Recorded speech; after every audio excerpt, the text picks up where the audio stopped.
Hey, John Lattock here from FitPro Firepower. I'm going to attempt to explain to you in 15 minutes how to get from being over 35% body fat to lean and tight at 20% body fat. What I'm going to do though is I'm going to start above that at the Instagram influencer stage, which seems to be where everybody wants to get to, but I want to tell you exactly what you need to do to get there. First of all, you need a strong selfie game. You need to have your filters on point. You need to make sure that you know how to lean into the camera, get the twist, get your back foot, all of that kind of stuff. You've got to have that down.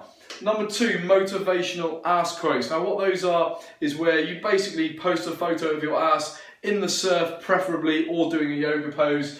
And ultimately we're going to put a quote with that, something about sunsets or the sun shining out of your ass or whatever it is.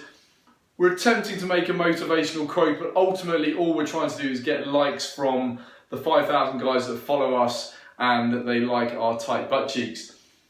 Clenbuterol is another great step to take if you want to be an Instagram influencer. Essentially pretend that all you do is clean eating and you go to the gym 3 times a week, when in reality you go about 15 times a week, you never eat anything, and you take Clenbuterol to try and get your body fat down a bit more. A bit of low-level testosterone will also help. Take a bit of testosterone, that will help you eat absolutely nothing whilst maintaining some muscle. Yes, the girls do it as well.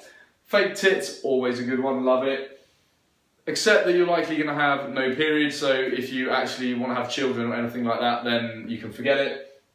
Most importantly, I think, is the 93% dick twitch rating, which essentially means that when you post a photo, literally the guy's dicks twitch, you get a like, and look at that, you've got 1,000 likes on the post, and when anybody actually goes and looks at it, they'll realise that out of all of your likes, 90% are companies that are trying to get you to wear their clothing and guys. Tropical tan always helps, get a bit of extra definition on the abs, helps with the lighting, makes your life look even better.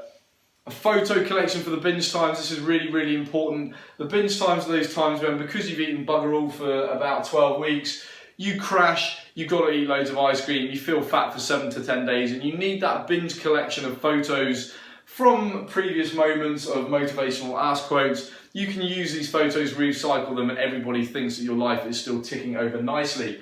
Along with that, the binge recovery protocol. So you're going to confess to your followers that actually you have had a bad time and now you're in recovery, and thank you for all of their support. And then everybody will get behind you again, and they don't realise that you're actually doing this over and over again. So ideally have some sort of quotes and photos and preferably videos in tears to help you get through the binge recovery protocol. Make it out that you have the best relationship in the world. You want the girls to see your Instagram as essentially relationship porn, so that they too can fantasize about being with a guy with a big beard, tattoos and CrossFit socks. Ideally you want them reading your profile and being like, oh my god, like you are so goals.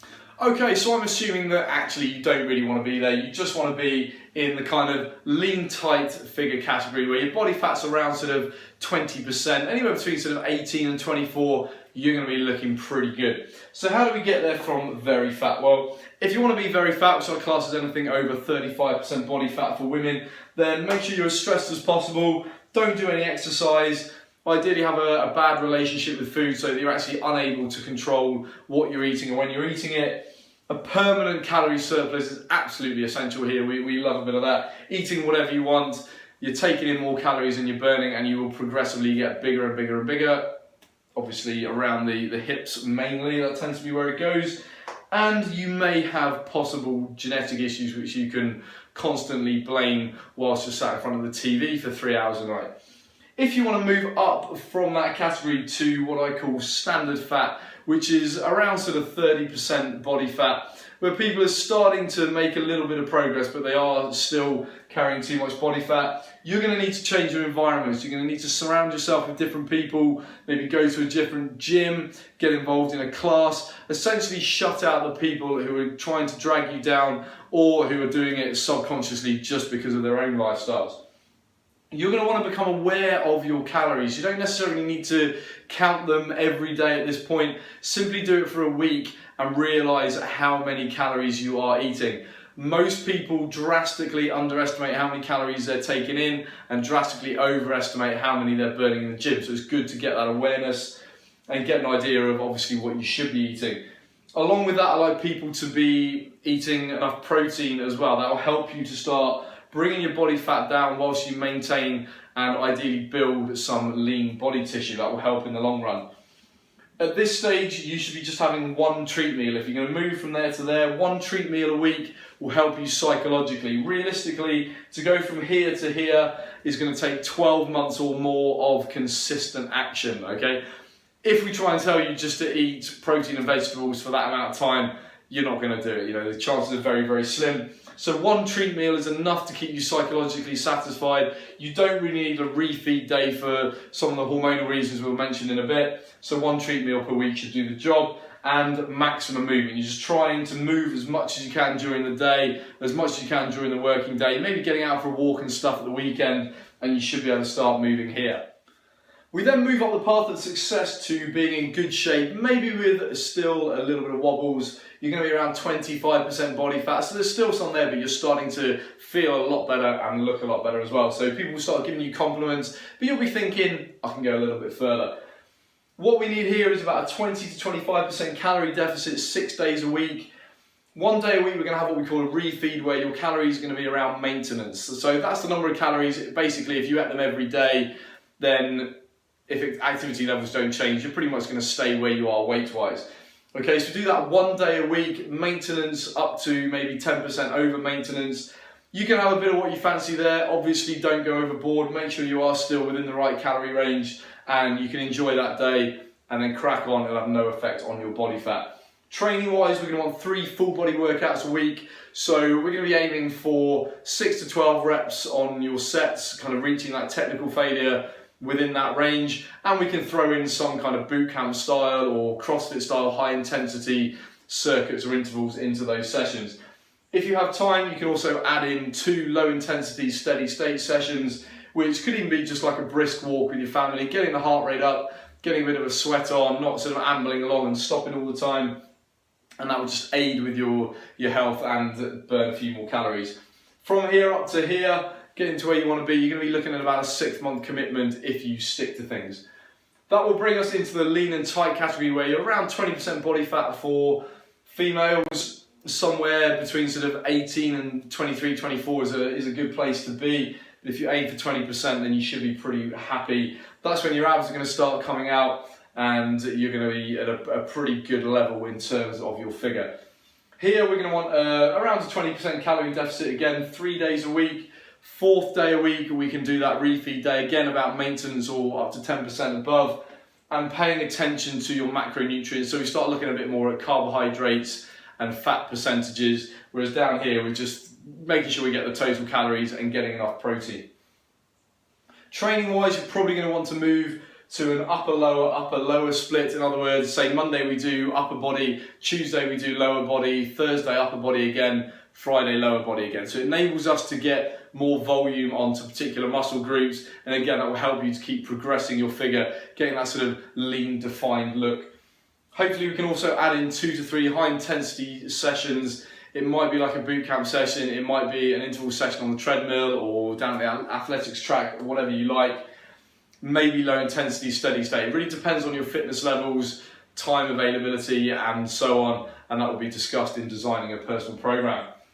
We also need to accept a lower level of returns. You're not going to lose the same amount of body fat, and definitely not the same amount of scale weight as you might down here, where if this person starts sort of eating well, cuts out carbohydrates, a lot of water weight goes with it, inflammation can come down, stress levels can come down, again that can affect water retention. So the pace of change is going to be very different up at this level.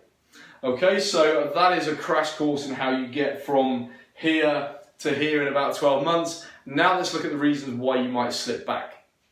Okay, so obviously it can be a problem for people getting up to this level and then they start slipping back down. I'm sure you've done well with your fat loss in the past, and then for whatever reason you started slipping back. So first of all, if we come back to our Instagram influencer, the reason you can slip from being absolutely perfect or pretending to be down to only sort of just lean and tight is you don't have a competition to keep you focused. You're not doing fitness modeling, you're not doing a photo shoot. There's no competition, there's no more sort of forced motivation, and you're unable to control yourself.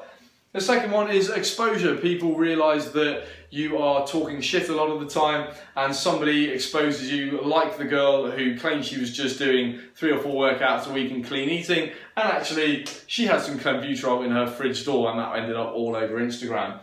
The third problem can be daddy issues. You get to this stage, you start getting people sending you dick pics every day, and one of them slips through the net and you actually start dating this guy.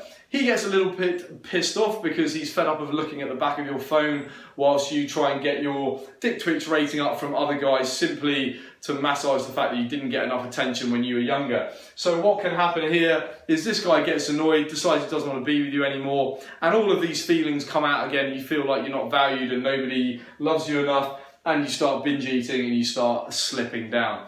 And hopefully the reason for doing so would actually be the realization that you don't need to be perfect. You don't need to be an Instagram influencer to be in great shape, and you simply want to be lean and tight, feel good, and actually have some real friends who aren't on the internet. So that can be the reasons for going down there. Slipping down into the 25 and 30%, what can happen here is if you're doing it wrong, you can end up feeling like you're starving. You're trying to just cut your calories all the time. You certainly get leaner and you kind of look better in a photo, but actually you feel crappy and you're so hungry that you end up eating more, and you will start increasing your body fat a little bit. So that could be one of the reasons if you get this wrong and you're trying to be too obsessive about things. The second one is you got in great shape for your holiday. You go off to Greece and you meet Nikos, the Greek god there, and you have an amazing time with him. You have this holiday romance and you fall in love and you're like, this is why I got a great body. Life is good. Nikos decides actually it was only a 2-week fling, dumps you the moment you get back, and all of a sudden you start comfort eating again and start slipping down those body fat percentages. Next thing is maybe you actually want to get pregnant, you want to have a period. That can actually be a reason to start eating more again. You need enough calories to actually facilitate pregnancy. Next one is you can't focus as much. Maybe you had loads of free time, you could train 2 hours a day, meal prep. You got to sort of lean and tight and thought you were perfect, but then life changed. You got more responsibility at work. Maybe you start taking on some extracurricular stuff, charity work, whatever, and now you don't have as much time to commit and you're not focused as much. So that can be a reason why you start slipping down. So you've got to start thinking about balancing your lifestyle and what is actually possible.